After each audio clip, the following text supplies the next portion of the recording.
کرتے رہیں گے، لیکن جو انصاف کی بات ہوتی ہے وہ تو یہ ہے کہ نہ کیس میں کوئی حقیقت ہے، نہ کیس کے اندر کوئی دلیل ہے، لیکن کیس چل رہے ہیں۔ بہرحال یہ سیاستدانوں کا ہی کام ہوتا ہے کہ ان معاملات کو فیس بھی کرتے ہیں، اس کے باوجود اس نظام کے ساتھ بھی چلتے ہیں، جمہوریت کی بات بھی کرتے ہیں۔ اب آپ خود اندازہ لگا لیں کہ آج وہ ادارہ نیب جو دوسروں کو کٹہرے میں کھڑا کرتا ہے، آج خود کٹہرے میں کھڑا ہے۔ براڈ شیٹ کا معاملہ جو ہے یہ معمولی بات نہیں ہے، آپ اس کی مکمل تفصیل جو ہے وہ نیب کی کہانی ہے کہ آج سے 20 سال پہلے نیب کیا کر رہا تھا اور آج نیب کیا کر رہا ہے۔ یہ 20 سال کی تاریخ جو ہے یہ براڈ شیٹ کے معاملے میں ایک بڑی واضح اور بڑی تلخ حقیقت ہے کہ نیب اس ملک میں کیا کرتا رہا ہے اور نیب آج کیا کر رہا ہے۔ لیکن یہ بدقسمتی ہے کہ نہ نیب کو خود شرم آتی ہے اور اس سے پوچھنے والے بھی آج خاموش بیٹھے ہیں۔ اگر انصاف کی بات ہوتی تو آج عدالتوں میں سو نوٹس لیا جاتا کہ نیب کو کس نے یہ اختیار دیا کہ وہ پاکستان کے عوام کا 7 ارب روپیہ ایک کمپنی کے حوالے کر دیں، اور جب وہ کمپنی رپورٹ دے تو اسے کہیں کہ نہیں، یہ جو نام ہیں چند نام وہاں سے نکالے جائیں، چند نام چھپائے جائیں، اور پوری جو نیب کا زور ہے وہ ایک شخص پہ ڈالا جائے جس کا نام محمد نواز شریف ہے۔ اور آج 20 سال کے بعد بھی براڈ شیٹ کو تو بہت سے لوگوں کے خلاف ثبوت بھی مل گیا، ثبوت مہیا بھی کر دیا، لیکن ایک شخص کے خلاف کچھ نہ ملا اور اس کا نام محمد نواز شریف ہے۔ یہ نیب کی حقیقت ہے۔ یہ وہی بات ہے جو سپریم کورٹ بھی فیصلوں میں لکھتا رہا کہ نیب پولیٹیکل انجینئرنگ کا ذریعہ ہے، یہ سیاستدانوں کو دبانے کا ذریعہ ہے۔ اور میرا سوال یہ ہے کہ وہ نیب جو اس ملک کے 3 دفعہ کے وزیراعظم کو پروسیکیوٹ نہیں پرسیکیوٹ کرتا رہا، اس سے کوئی پوچھنے والا ہے؟ نیب کے پاس کوئی جواب ہے کہ اس نے 7 ارب روپیہ جو دیا اس سے کیا اس کو ملا؟ آج حقیقت یہ ہے کہ جو فیصلہ برطانیہ کی عدالت نے دیا ہے آج حکومت پر لازم ہونا چاہیے، نیب پر لازم ہونا چاہیے کہ وہ اس فیصلے کو پبلک کریں، عوام کے سامنے رکھیں۔ وہاں سے آپ کو حقیقت ملے گی کہ ہوتا کیا رہا ہے اور نیب کرتا کیا رہا ہے۔ کہ ان لوگوں نے جنہوں نے اس ملک کا پیسہ لوٹا ان کو NRO نیب نے جاری کیا، ان کے نام نکلوائے گئے، ان کو چھپایا گیا، ان کے جرم کو چھپایا گیا، اور جن کے خلاف کچھ نہ ملا ان کو آج 20 سال سے نیب جو ہے بدنام بھی کر رہا ہے، عدالتوں میں بھی گھسیٹ رہا ہے، ججوں کو بھی بلیک میل کر رہا ہے۔ یہ آج پاکستان میں انصاف کی حقیقت ہے۔ آج وہ شخص جس کو ہم نے 7 ارب روپیہ دیا کہ نواز شریف کو کے خلاف مواد اکٹھا کرو، جس کو کچھ نہ ملا، اس سے اعلیٰ نیب کے افسران، موجودہ حکومت کے لوگ، اس نے عسکری افراد پر بھی الزام لگایا ہے کہ مجھ سے پیسے مانگتے تھے۔ یہ معمولی الزام نہیں ہے۔ آج اگر انصاف ہوتا، حق کی بات ہوتی، تو یہ لوگ کٹہرے میں کھڑے ہوتے۔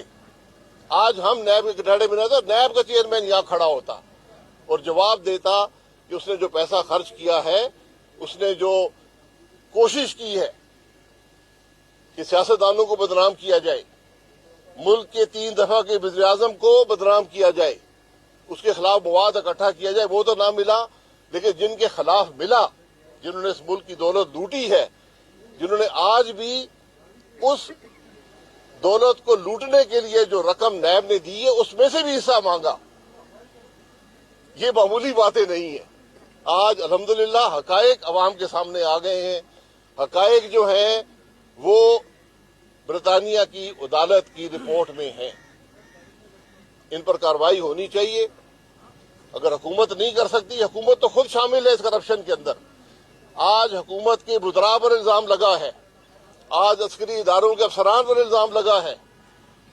کوئی پوچھنے والا نہیں ہے، کوئی جواب دینے والا نہیں ہے. تو یہ جواب ایک نہ ایک دن دینے پڑیں گے.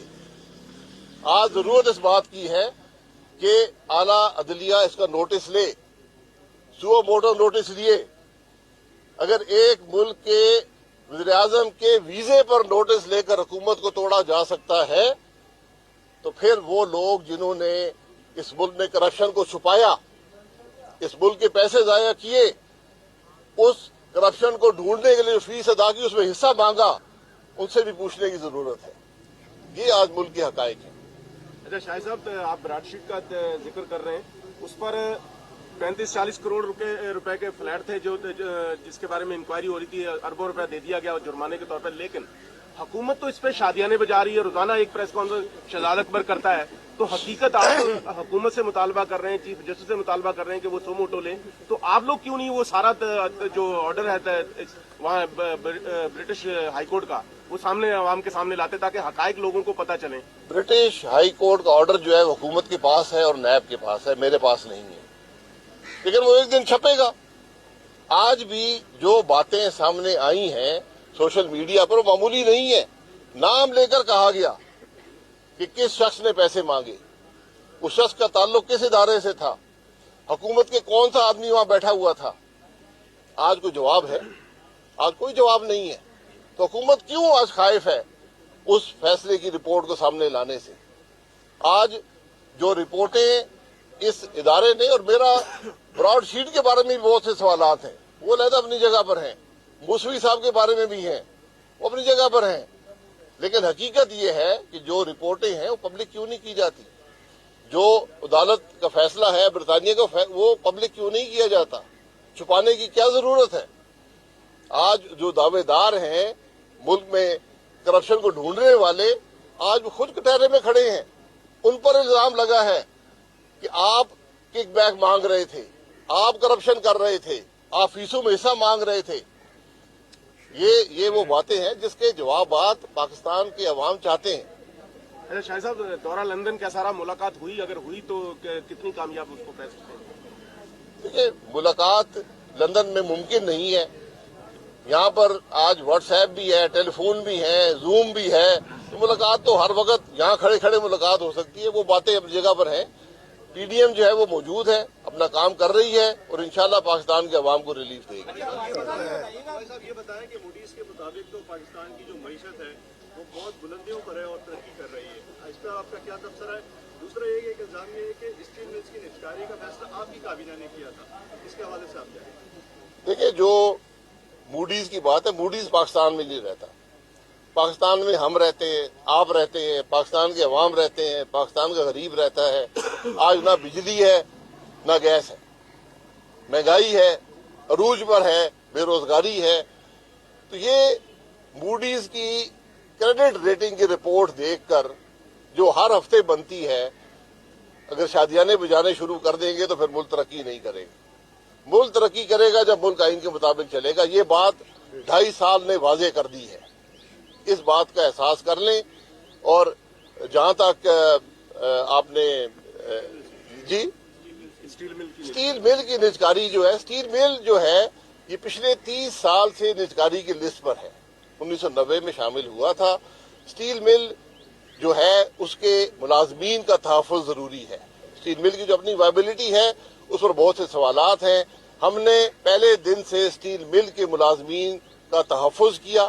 یہ ریکارڈ کی بات ہے، 5 سال تحفظ کیا اور ان کا تحفظ ہونا چاہیے کیونکہ اس معاملے میں ان کا قصور نہیں ہے.